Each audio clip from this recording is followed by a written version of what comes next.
So it's very clear when you explain what we are not.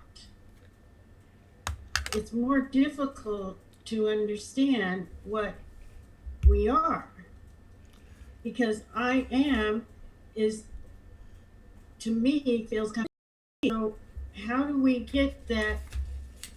Okay, you say what I'm not, but what am I? You're actually right on it. It means that you're seeing things clearly because the mind can actually see that what it is not, because that's what the mind is, you see. The mind is, this body mind is part of the virtual reality. And as such, it is able to see itself as it is. That it is, so that's correct, and that's what the mind is good for. The mind is not good for knowing who you are, because that which you are doesn't have boundaries on it. That which you are is everything, and the mind is only good for discriminating this and that. Something, you see, not everything. So for the mind, the closest it can get is to just rest in that sense of I am, which you were born with. This body-mind is programmed with that I am. And if you can just keep it clean without all the add-ons, I am Tracy, I am in pain, I don't want to, I want to do this, I'm looking forward to that, oh yes, this is going, blah, blah, blah. All the stuff that gets added on to that sense of I am.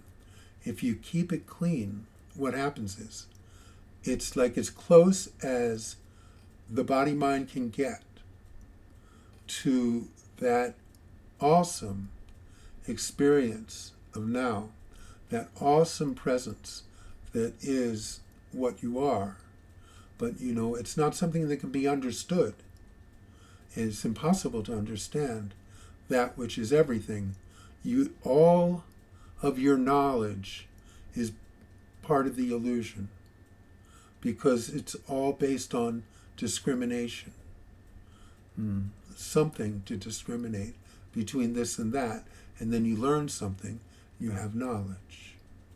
But all of that is a part of the virtual reality.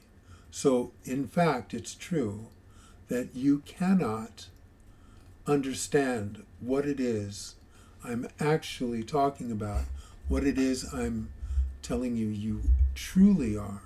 That's correct. That's correct. So you don't have to try and understand it.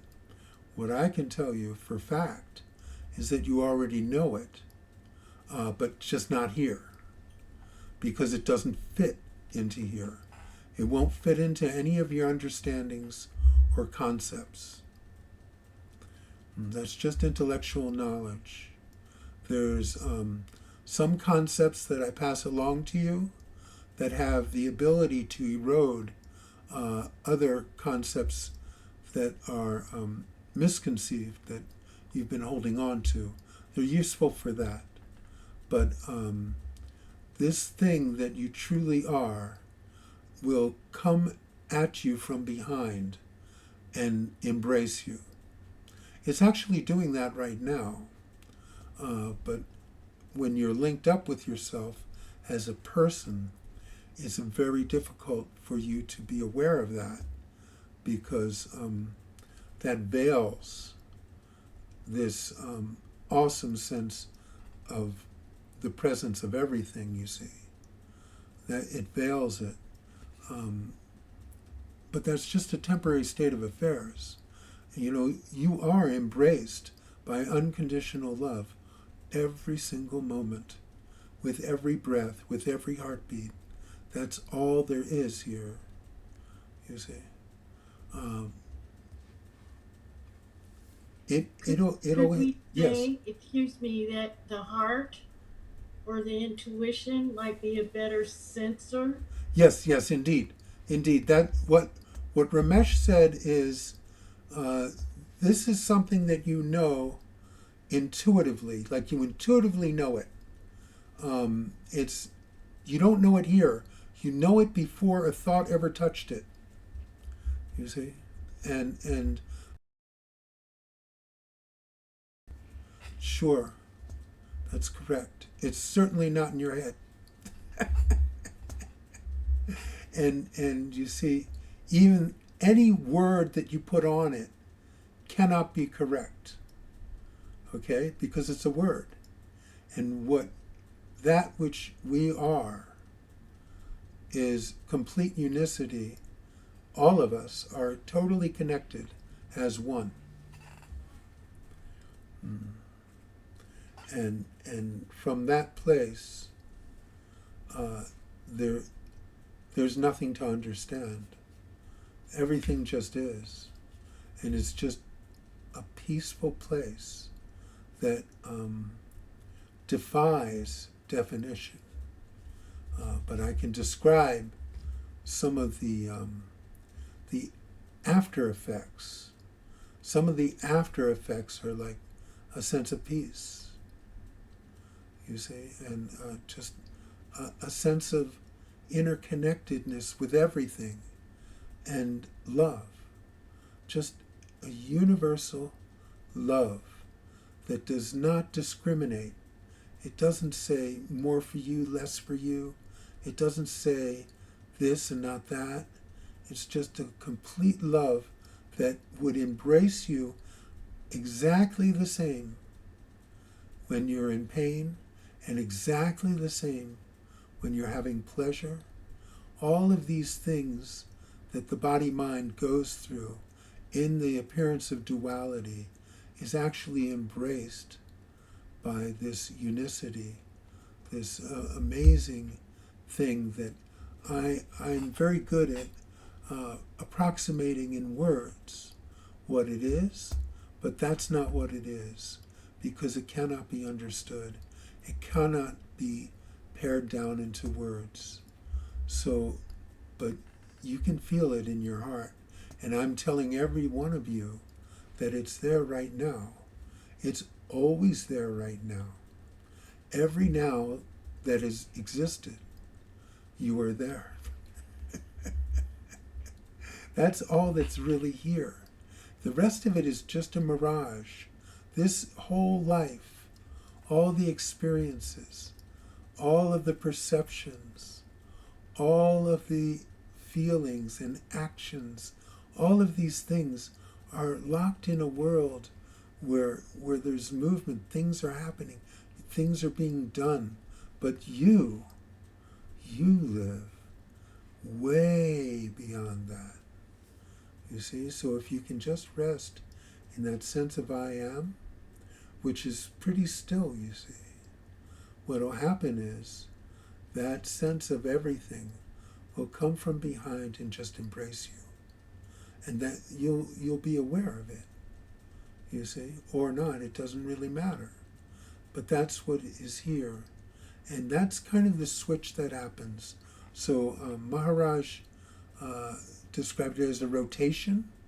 There's like a thing where all of a sudden, all it is that oneness of everything. And the rest of this life, this appearance in duality, is just minor.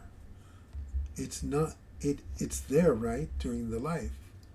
But the who that you are is so much greater than that, and not restricted at all. No boundaries, none. None. So there's no way to describe something with no boundaries, but it's there. And so I have the feeling that all of you get a taste of it during satsang. I have that feeling that that's what draws you here, is that reminder of home. That's where we live, really. And the rest of this is just a show going on. It shouldn't be front and center. That which is everything, that deserves to be front and center. But you can't get there because the dream character doesn't get to move out of the dream, because the dream character is a part of the dream. It would be like Bugs Bunny coming up and leaving the cartoon and shaking your hand and saying, "Hey, what's going on?" That'd be trippy, eh? But that's what you want to do as a person, is step out of the dream. But you can't, because your existence only exists within the dream as a person, you see. And you're not a person. That's all. So just as it comes, be with your moments and try and remember, and always pare it down to I am, to that sense of just being, just being. And when the other things come up, notice who grabs them, and then just let it go.